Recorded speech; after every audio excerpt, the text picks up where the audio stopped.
léeg-léeg da ngay am benn ordinateur boo xam ne Bluetooth bi du dox wala Wi-Fi bi du dox wala nga dugal ci clé du ko gis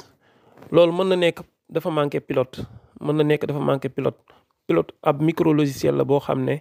moom mooy tax machine bi li ñuy tuddee hardware ak software ñu mën a communiquer.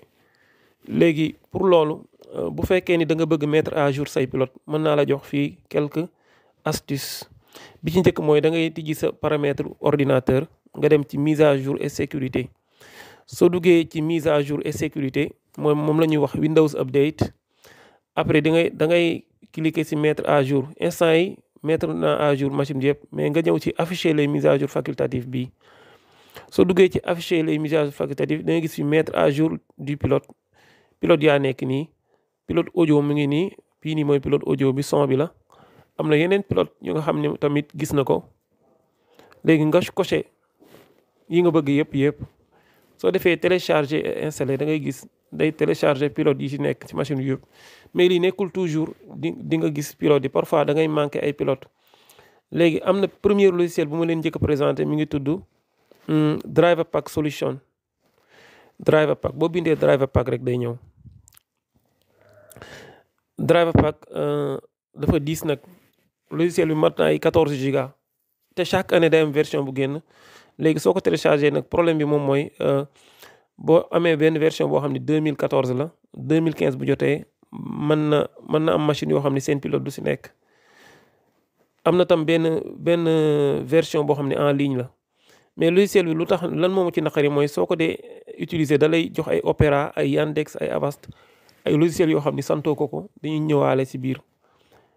da lay jox yeneen logiciel sax yoo xam ne bëggoo leen moo tax duma ko utiliser. am na beneen bu ñu tuddee tamit Driver Easy tamit logiciel boobu diisul boo ko téléchargé nga installé ko dina analyser say pilote mais problème bi mooy ñoom dañ koy jaay moom dina gis pilote yëpp mais pour nga téléchargé ko dañ lay laaj nga jënd ko. mais bi nga xam ne moom mooy sama préféré mooy Driver Booster bii depuis bi ma ko commencé essayer ba léegi bàyyiwuma ko fii nga koy téléchargé fi ñu bind free download ngay cliquer nga téléchargé ko.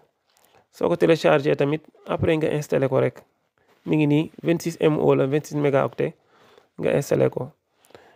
bii nii machine yi ma ko installé yëpp aidé na ma moo xam Windows XP la moo xam Windows 7 Windows 8 Windows 10 Windows 11 bi ma yor nii sax moom laa utiliser pour mettre à jour samay pilote léegi damay def ouvrir pour ubbi ko pour installer ko mais soo ko ubbee nii xaaral ba fenêtre bi ñëw woon la. moom tam daf lay proposer ay logiciels yoo xam ni soo ko bàyyul xel logiciels yooyu dañuy installé wu ci sa ordinateur comme bii nii mi ngi lay proposer ci suuf fii nii benn VPN mais bii soxlawuma ko da ngay décocher rek après nga def installé. soo cliquer installé di nga gis dana la proposer waat beneen logiciel Advanced System Care bii nii bii tam soxlawuma ko pour l'instant voilà ma def suivant. ñoom ñoo def exprès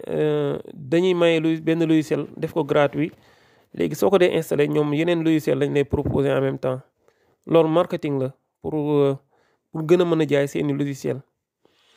mais logiciel bii nii moom depuis ma koy commencé utiliser ba léegi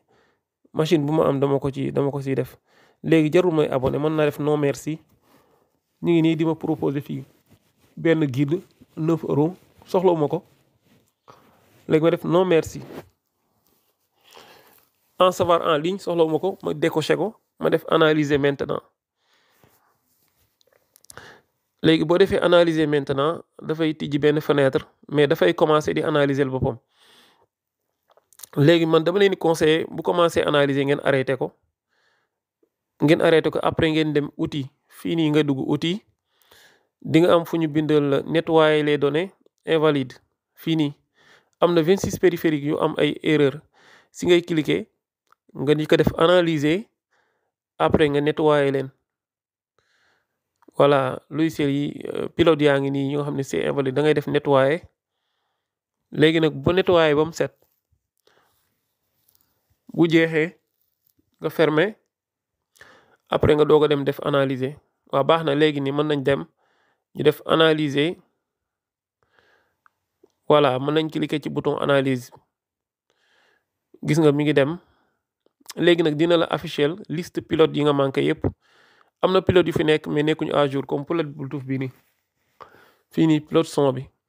pilote carte réseau bi pilote carte graphique yëpp ak yeneen pilote yoo xam ni dañ lay laaj nga jënd logiciel pour installer ko mais yii soxlawuma ko pour boo bëggee jouer la comme boo bëggoon installer ay football ak et cetera mais yii nii soxlawuma leen pour l'instant léegi comme dama lay expliquer rek naka lañ koy utiliser du ma cocher pilote yëpp baal ma jël pilote Bluetooth bi kese comme ça vidéo bi du yàgg pilote Bluetooth bii rek baax na parce que machine bii nii Bluetooth bi doxul woon maanaam amul woon pilote Bluetooth boo xoolee fi ma teg souris mi nii wifi rek moo fi nekk voilà cliqué naa mais demul xam naa daa am bëgg léegi nañ dem ma coché Bluetooth bi ma def ko mettre à jour dina am benn fenêtre bu ma affiché mais damay def ne plus me rappeler à nouveau ma def OK léegi soo gisee mi ngi télécharger mi ngi koy installer mais day def création du point de restauration maanaam day sauvegarder machine bi ba nga xam ne bis bu erreur amoon di nga mën a retourner waat léegi mi ngi installer pilote Bluetooth 4.0 bi installé na ko ba noppi mais li ma leen di conseiller mooy bu dee da ngeen installer pilote yi ba noppi ngeen redémarrer machine bi boo leen ko redémarrer mu jël effet nga xam dina mën a jël effet voilà loolu la ñuy utiliser logiciel bi boo ñëwee fii accélérer mi ngi lay proposer tamit benn super accélérateur mais soo cliquer dafa am benn logiciel bu mu lay proposer dañ la koy jaay yëpp effet marketing la bu dee vidéo bi neex na la maa ngi lay ñaan nga cliquer sama photo ci digg bi pour abonner boo xoolee sa côté gauche am na benn vidéo bu ci nekk sa côté droite am na beneen vidéo bu ci nekk mën nga cliquer si ñaari vidéo yi tam nga seetaan soo bëggee abonné nga cliquer sama photo profil ok ba beneen vidéo incha allah